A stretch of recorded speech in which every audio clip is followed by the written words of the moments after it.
Hi hello ನಮಸ್ಕಾರ ಸ್ನೇಹಿತರೆ. ಕೊನೆಗೂ ವಿದ್ಯಾ ಸತ್ಯ ಭದ್ರನಿಗೆ ಗೊತ್ತಾಗಿದೆ. ತನ್ನ ಅಪ್ಪನನ್ನ ಜೈಲಿಗೆ ಕಳಿಸಿದ್ದು ವಿದ್ಯಾ ಅನ್ನೋ ಸತ್ಯ ಗೊತ್ತಾಗಿಬಿಟ್ಟಿದೆ. ಹಾಗಿದ್ರೆ ಏನಾಯ್ತು, ಏನು ಕಥೆ, ಇದನ್ನ ತಿಳ್ಕೊಬೇಕು ಅಂದ್ರೆ ಈ ಒಂದು ವಿಡಿಯೋವನ್ನ ಪೂರ್ತಿಯಾಗಿ ನೋಡಿ.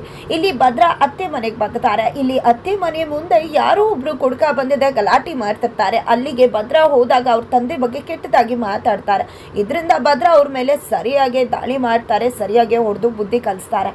ಆದ್ರೂ ಕೂಡ ತನ್ನ ಅಪ್ಪನ ಬಗ್ಗೆ ಈ ರೀತಿ ಮಾತಾಡಿದ್ರು ಅನ್ನೋ ಬೇಜಾರಲ್ಲಿ ಇರ್ಬೇಕಿದ್ರೆ ವಿದ್ಯಾ ಬಂದು ಏನು ಮಾತಾಡಿ ಸಮಾಧಾನ ಮಾಡೋಕೆ ಅಂತ ಬಂದಾಗ ವಿದ್ಯಾ ಮೇಲೆ ಕೂಗ ಆಡ್ಬಿಡ್ತಾರೆ ಭದ್ರ. ಇದರಿಂದಾಗಿ ವಿದ್ಯಾಗೆ ಸ್ವಲ್ಪ ಬೇಜಾರ ಆಗುತ್ತೆ. ತದನಂತರ ಇಲ್ಲಿ ಭದ್ರ ಬಂದಿದ್ದ, ದಯವಿಟ್ಟು ಕ್ಷಮಿಸ್ಬಿಡು ವಿದ್ಯಾ, ಎಂದು ಕೂಡ ನಾನು ನಿನ್ನ ಮೇಲೆ ಈ ರೀತಿ ರೇಗಿರಲಿಲ್ಲ.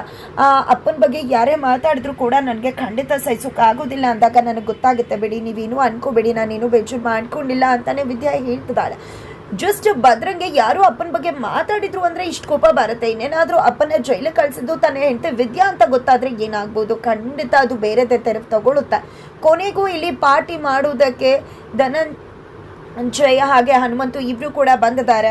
ಇಲ್ಲಿ ಇಬ್ರು ಕೂಡ ಬಂದಿದೆ, ಭದ್ರನ್ ಜೊತೆ ಪಾರ್ಟಿ ಮಾಡ್ತಿದ್ದಾರೆ. ಮಾವ ಕೂಡ ಜೊತೆ ಸೇರ್ಕೊಂಡಿದ್ದಾರೆ. ಎಲ್ಲರೂ ಕೂಡ ಕುಡಿದು ಮತ್ತೇರಿರೋ ಟೈಮಲ್ಲಿ ಇಲ್ಲಿ ವಿದ್ಯಾ ತಂದೆ, ದಯವಿಟ್ಟು ಕ್ಷಮಿಸ್ಬಿಡಿ ಅಳಿ, ಅಂದ್ರೆ ನನ್ನ ಮಗಳು ತಪ್ಪು ಮಾಡಿಬಿಟ್ಲು, ನನ್ನ ಮಗಳು ನಿಮ್ಮ ಅಪ್ಪನ ಜೈಲಿಗೆ ಕಳಿಸ್ಬಿಟ್ಲು, ಅವತ್ತು ಮದುವೆ ನಿಂತೋಯ್ತಲ್ಲ ಅದಕ್ಕೆ ಯಾರು ಕಾರಣ ಅನ್ಕೊಂಡಿದ್ರ, ನನ್ನ ಮಗಳೇ ಫೋನ್ ಮಾಡಿ ಪೊಲೀಸ್ ಅವ್ರನ್ನ ಕರೆಸಿದ್ದು, ಅದರಿಂದಾನೇ ನಿಮ್ಮ ತಂದೆ ಮೇಲೆ ಆಪಾದನೆ ಬಂದು ಅವರು ಜೈಲಿಗೆ ಹೋಗುವ ಹಾಗೆ ಆಗಿದ್ದು ಅಂತ ಹೇಳಿ ಎಲ್ಲ ಸತ್ಯವನ್ನ ಕೂಡ ಕುಡಿದ ಮತ್ತಲ್ಲಿ ವಿದ್ಯಾ ತಂದೆ ಭದ್ರನ ಮುಂದೆ ಹೇಳ್ಬಿಡ್ತಾರೆ. ಭದ್ರ ಈ ಮಾತನ್ನ ಕೇಳ್ತಿದ್ದಾಗ ನಿಜವಾಗ್ಲೂ ಕೆಂಡಾಮಂಡಲ ಹಾಕ್ತಿದ್ದಾರೆ.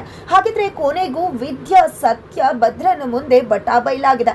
ಹಾಗಿದ್ರೆ ತನ್ನ ತಂದೆಯನ್ನ ಜೈಲಿಗೆ ಕಳಿಸಿದಂತ ವಿದ್ಯಾಳನ್ನ ಏನ್ ಮಾಡಬಹುದು ಭದ್ರ? ಹಾಗಿದ್ರೆ ಇದು ಕನಸ ನನಸ? ನಿಜವಾಗ್ಲೂ ವಿದ್ಯಾ ತಂದೆ ಭದ್ರನ ಎಲ್ಲಾ ವಿಷಯ ಹೇಳ್ಬಿಟ್ರ? ಹೇಳದ ಮೇಲೆ ಭದ್ರ ಏನ್ ಮಾಡಬಹುದು? ಇದನ್ನ ತಿಳ್ಕೊಬೇಕು ಅಂದ್ರೆ ಮುಂದಿನ ವಿಡಿಯೋಗೆ ವೇಚ್ ಮಾಡೋದನ್ನ ಮರಿಬೇಡಿ.